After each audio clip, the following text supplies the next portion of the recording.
This is Jeannie Burckhard-McKenna with another hot topic in education.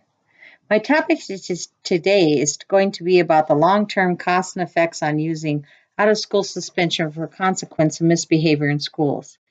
My cartoon states, the principal suspended me. School is the only place in the world where you can get time off for bad behavior. Let's look at what the data shows. 49 million students are enrolled in public schools in the United States. This data is from 2011 to 2012. 3.5 million students had in-school suspension. 3.45 million students had out-of-school suspension. 130,000 students were expelled. This all occurred in 1 year. How can students learn if they are not in school? Nevada and Florida are the two states with the highest number of Native Americans suspended out of school. Native American males in South Dakota are suspended at a rate of 16%. White males are suspended at a rate of 9%. Native American females in South Dakota are suspended at a rate of 9%, and white females are suspended at a rate of 1%. Students with disabilities are twice as likely to receive an out-of-school suspension as their non-disabled peers. What does this data mean for the future? Let's look at the loss of learning time. In 2015-16, students lost more than 11 million school days to out-of-school suspension, 66 million hours of lost instruction time in one school year. This adds up to 63,000 plus school years without learning. Let's look at some outcomes of out-of-school suspension. Some of the outcomes could be lower academic achievement, less likely to graduate, lower test scores, school counselor shortage due to workload, shortage of school resource officers, higher dropout rates, more likely to be arrested and be on probation, and more likely to repeat a grade. It's time to examine the use of out-of-school suspension in the United States and learn how this disciplinary tactic harms students and how the results surrounding its use can inform everything from student management approaches to school district budget allocations. The numbers are scary and staggering, but they should also inspire long overdue candor about adopting behavior management solutions that are truly effective. OSS creates adverse student outcomes and poor staff performance, so we need solutions for our students, not suspensions. Harsh disciplinary measures, including out-of-school suspension, have been linked to adverse student outcomes and poor staff performance. Some of these measures even contribute to violence in schools. Out-of-school suspension are barring students across the United States from achieving their academic potential. Only 3% of the serious infractions involved actual weapons. So for the other 97%, we really need to rethink what we're doing to change behavior.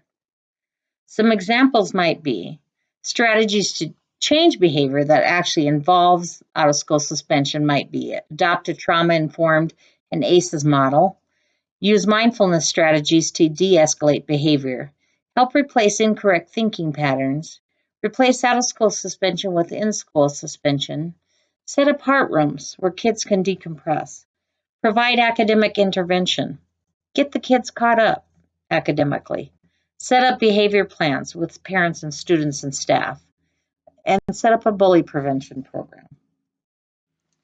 Trauma-informed and the ACEs school model has some of the following features. Counselors need to be working with students, not taking care of schedules, assessments, and other managerial duties. They need to actually be counseling. Coordinate local mental health agencies to work directly with students in the school. Schedule parent and student meetings to write behavior plans. And set up a heart rooms where there's safe, quiet places where students can decompress. Provide academic intervention. Get your students caught up. Adopt restorative practices. Have the students think about what they did wrong and help them to make it right. Allow students voice and choice. Set up talking circles so students can discuss teen issues and see how much they really are alike. And set up safe, calm classrooms.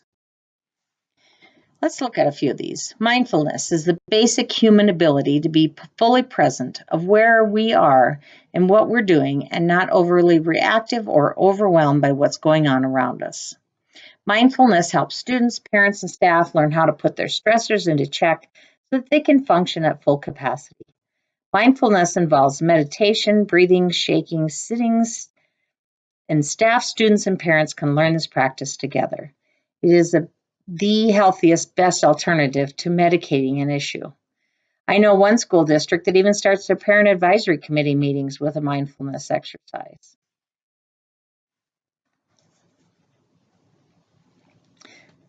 A lot of pain that we are really dealing with are really only thoughts. Teens often think incorrectly, and then you add a teen that grows up in a chaotic household, and they often develop incorrect thinking patterns also. Examples of these are all or nothing. They feel they need to do something perfect or they quit trying. Overgeneralizing. One negative makes the whole thing negative.